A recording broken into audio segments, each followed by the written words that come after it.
Have you ever heard of the term pastel or pastel? Basically, it's a soft, delicate version of any color, that muted, soft version of it. And that's what we're going to learn on the 4th episode of The Process. Let's go. You know the process? Yeah, I'll show you. Okay. All right, just a quick history about this picture. Model is Emmanuella from Gift Models. We used one light from camera left.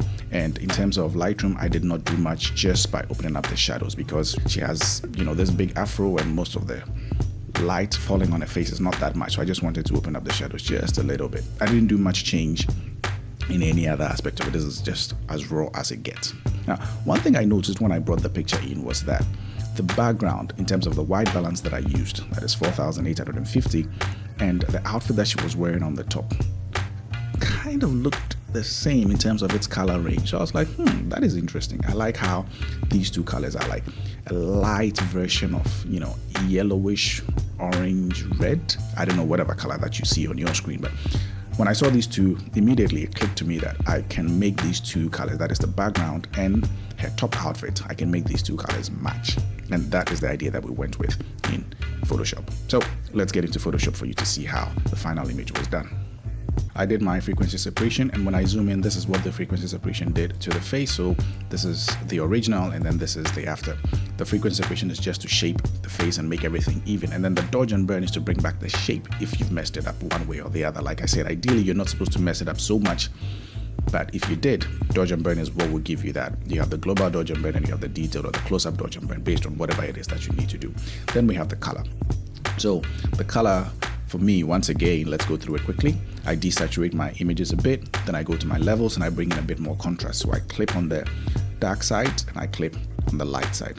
It just gave me Star Wars ideas on the dark side, but I don't touch the middle ground. So that one is still remaining at 0. But the point is that I do not go beyond the point where I lose details in the dark spot. So I make sure that I still have details down here in the trousers that she's wearing and in the hair as well, and the same for the whites.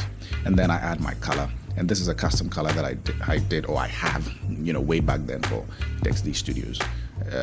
That's pretty much it for the color and adjustment. Then to get the colors back, now I brought in this color. This is a solid color, and like I said again, I'm trying to get these to match. So I'm using the pastel color over here. That means that a soft version of a yellow.